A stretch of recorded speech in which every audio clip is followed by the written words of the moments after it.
Postmortem report में जो दूसरा बड़ा खुलासा हुआ है वो और ज्यादा दर्दनाक है। उसे सुनकर आपका कलेजा छलनी हो जाएगा। पोस्टमार्टम रिपोर्ट में कहा गया, दरिंदे ने लेडी डॉक्टर के चेहरे को इतनी जोर से दबाया कि उसकी गर्दन की हड्डी तक टूट गई। जी हाँ, गर्दन की हड्डी टूटी हुई थी। थायराइड ग्लैंड के पास जो बोन होती है वो टूट गई। बेटी मदद के लिए चिल्ला भी नहीं पाई होगी, क्योंकि जब हड्डी ही नहीं रह पाई गले में तो क्या आवाज निकालती, क्या अपने लिए मदद की चीख पुकार करती। सोचिए कितना तड़पाया होगा उस बच्ची को। पोस्टमार्टम रिपोर्ट में ये कहा गया है कि लेडी डॉक्टर के मुंह से खून निकल रहा था। कैसा दरिंदा रहा होगा कि जिसकी आंखों के सामने एक लड़की की आंखों से खून बह रहा हो, जिसकी गले की हड्डी टूट गई हो, उसके बावजूद उसकी हवस खत्म नहीं हुई। उस लड़की के मुंह से खून निकल रहा था, फिर भी वो वहशी दरिंदा उसके ऊपर सवार रहा। पोस्टमार्टम रिपोर्ट में कहा गया है कि आरोपी ने पीड़िता का एक बार नहीं बल्कि दो बार गला घोटा। इतना ही नहीं, पोस्टमार्टम रिपोर्ट में पीड़िता के होंठ पर, उसके पेट पर चोट के निशान थे। पीड़िता के राइट हैंड और लेफ्ट लेग पर चोट के निशान थे। पीड़िता के प्राइवेट पार्ट में गहरे घाव हैं। आरोपी ने इतना बेरहम व्यवहार किया उस लड़की के साथ, उसके मुंह से आवाज नहीं निकल पाई, उसकी आंखें कुछ देखने लायक बची नहीं। उसके शरीर पर एक नहीं, दो नहीं, कईयों घाव हैं जो पोस्टमार्टम रिपोर्ट में सामने आए हैं। सोचिए, डॉक्टर बेटी भी 31 साल की थी। उसने भी खुद को बचाने की तो कोशिश की ही होगी, वो छटपटाई भी होगी, उसने वापस वार भी किया होगा, लेकिन ये हैवान उसे इस कदर नोचता रहा, इसका अंदाजा इस पोस्टमार्टम रिपोर्ट से आप लगा सकते हैं। पीड़िता के चेहरे पर जख्मों के निशान हैं, वो निशान गहरे हैं। रिपोर्ट में ये बताया गया है कि आरोपी के नाखूनों से पीड़िता के चेहरे पर जख्म हुए। पीड़िता के नाखूनों में स्किन और उसके ब्लड में जो फर्क रहता है ना, वो तो रहा ही नहीं, चमड़ी तक उधड़ गई थी वहां की। जांच में दोनों के सैंपल जब मिलाए गए तो संजय से मैच कर गए हैं। मतलब ये कि जब डॉक्टर बेटी ने खुद को बचाने की कोशिश की होगी, उसने हाथापाई की होगी, तो उसने संजय को नोचने की भी कोशिश की होगी और उस वक्त उसका खून और उसकी चमड़ी उसके नाखूनों में आ गई होगी। यहीं से आखिरी सांस तक आप सोचिए, वो डॉक्टर बेटी छटपटाती रही, चिल्लाती रही, लेकिन उसकी आवाज नहीं आ पाई। आपको उस वहशी दरिंदे के बारे में भी बताऊंगी कि कैसा साइको किलर है वो, कितना बड़ा दरिंदा है वो। लेकिन उसके पहले 8 अगस्त की रात को हुआ क्या था वो आप जानिए, उसे थोड़ा सा समझिए। आपको याद होगा 8 अगस्त को ओलंपिक में जेवलिन थ्रो और नीरज चोपड़ा का इवेंट चल रहा था। देश को एक गोल्ड मेडल की उम्मीद थी। नीरज चोपड़ा का इवेंट रात करीब 2 बजे का था और उस दिन आरजीकर मेडिकल कॉलेज में लेडी डॉक्टर और साथ ही 4 जूनियर डॉक्टर्स के साथ वो ओलंपिक देख रहे थे। सोचो वो माहौल कितना अलग होगा, कितना खुशनुमा होगा। एक मैच जिसमें भारत के खिलाड़ी की जीत हुई तो चेहरे पर कितनी खुशी होगी, माहौल में कितनी रौनक होगी।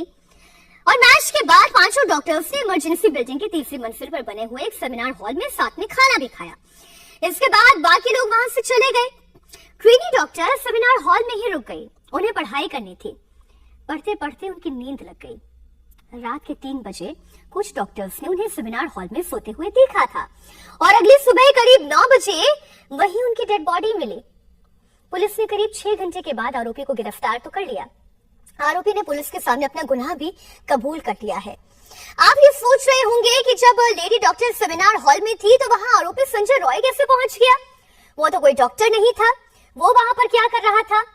आपको इसके बारे में भी जानकारी दे दूं। संजय रॉय ने 2019 में एक सिविक वॉलंटियर के तौर पर कोलकाता पुलिस ज्वाइन की। सोचिए, कोलकाता पुलिस ज्वाइन की। आज ये केस कौन सॉल्व कर रहा है? कोलकाता पुलिस सॉल्व कर रही है। डॉक्टर्स नाराज है इस बात को लेकर। है ये संजय रॉय, उसकी पोस्टिंग आरजीकर मेडिकल कॉलेज की चौकी पर हो गई। वो कोलकाता पुलिस की वर्दी पहनने लगा। कॉलेज में उसकी एंट्री भी आसान हो गई। इतना ही नहीं, वो पुलिस अधिकारियों के क्योंकि करीबी हो गया, पुलिस टी शर्ट पहनने लगा। उसकी बाइक को कोई रोकता नहीं था। क्यों? क्योंकि उसके बाइक पर भी पुलिस का स्टिकर चस्पा हो गया। मेडिकल कॉलेज में जहां उसकी मनमानी होती वहां उसकी मनमानी चलती। पेशेंट से बेड दिलाने के नाम पर वो पैसों की वसूली करता। उसकी बाइक पर भी कोलकाता पुलिस का चूंकि स्टिकर लगा हुआ था तो लोग पुलिस का नाम लेकर, पुलिस की स्टिकर देखकर वो जो करना चाहता था उसे करने देते थे। वो वसूली करना चाहता था तो उसको पैसे भी मिल जाते थे। और सोचिए कहां रहता था? पुलिस की ही बैरक में वो रहता था। वारदात के बाद भी वो कोलकाता पुलिस की बैरक में ही जाकर सो गया। हिम्मत देखिए इस दरिंदे की हिम्मत इतनी कि इतनी जघन्य वारदात करने के बाद भी वो पुलिस के बैरक में जाके सो गया। और आप ये सोच रहे होंगे कि वो कपड़े अपने बदल कर सोया होगा कि कहीं उसके बारे में किसी को कोई गुनाह का पता ना चल जाए। लेकिन उसने क्या किया, उसकी हिम्मत इतनी कि जिन कपड़ों में वो वारदात को अंजाम देकर गया था उन्हीं कपड़ों के साथ वो लेट गया। संजय ने बैरक में ही अपने कपड़े साफ किए। सोचिए, उसके जूते पर भी खून के निशान थे। इतनी हाथापाई हुई थी तो खून के धब्बे तो होने ही थे। जिसके बाद वारदात में उसके शामिल होने की पुष्टि हुई। वो जूतों पर खून के निशान, वो कपड़े, वो तमाम बातें जो है धीरे धीरे करके सामने आ चुकी हैं। मतलब कि जिस पुलिस पर किसका जिम्मा होता है, लोगों की सुरक्षा का जिम्मा होता है, महिलाओं की इज्जत आबरू को बचाने का जिम्मा होता है, वही भक्षक बन गया था। उसने एक डॉक्टर बेटी की अस्मत लूटी, उसकी बेरहमी से हत्या की। आरोपी संजय रॉय किस कदर वहशी बन गया था उसका अंदाजा आप ऐसे लगा सकते हैं कि जब पुलिस ने उसके मोबाइल फोन को बरामद किया तो उसके मोबाइल फोन में ज्यादातर क्लिप पॉर्न वीडियोस के थे। कई वीडियो तो ऐसे थे जो बहुत ज्यादा हिंसक थे। संजय रॉय, उसने 4 शादियां कर रखी थी और हर पत्नी से मारपीट करता था। एक पत्नी ने तो मारपीट की शिकायत पुलिस में भी दर्ज कराई थी, लेकिन पुलिस अधिकारियों से करीबी रिश्ता होने की वजह से उसके खिलाफ कोई एक्शन नहीं हुआ। पुलिस क्यों आंख मूंद करके बैठ जाती है? अपने पास आने वाले इस तरीके के केसेस को क्यों नहीं ठीक से डील करती है? क्यों? क्योंकि वो आदमी खुद अब पुलिस का सहयोगी बन गया था। पुलिस उसके मुट्ठी में आ गई थी। वहीं दूसरी तरफ प्रिंसिपल को लेकर ममता सरकार घिर गई है। पहले आरजीकर मेडिकल कॉलेज के प्रिंसिपल ने इस्तीफा दिया क्योंकि दबाव बहुत था, लेकिन फिर उन्हें कोलकाता नेशनल मेडिकल कॉलेज का प्रिंसिपल बना दिया गया। 24 घंटे के अंदर अंदर ऐसा क्या हो गया कि एक कॉलेज से इस्तीफा दिलवाकर दूसरे कॉलेज में प्रिंसिपल बना दिया गया? इस बात को लेकर छात्र बेहद आक्रोशित हैं। उनका कहना यह है कि जब नैतिक आधार पर इस्तीफा हुआ था तो फिर कॉलेज के प्रिंसिपल क्यों बना दिया गया? बीजेपी भी इसी बात को लेकर ममता सरकार पर सवाल खड़े कर रही है।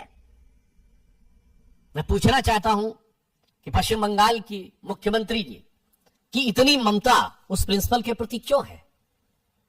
और मैं यह भी पूछना चाहता हूं कि जब मांग की जा रही है कि सीबीआई को वह जांच दे दी जाए, तो आप ये कह रही हैं कि इतने दिनों तक यदि ये ना हो सका तब सीबीआई की बात करेंगे। तो मेरा सीधा सवाल और आरोप है तृणमूल कांग्रेस की सरकार से कि इतने दिन की मोहलत किस लिए दी जा रही है? ये इतने दिन की मोहलत किस प्रकार के मैनिपुलेशन के लिए दी जा रही है क्या? क्योंकि संदेश खाली में भी हम लोग यह विषय देख चुके हैं। यदि आपका दिल ईमानदारी से इस विषय पे जांच कराना चाहता है तो देश की सर्वोच्च जांच एजेंसी को त्वरित जांच क्यों नहीं स्थानांतरित की जा रही है?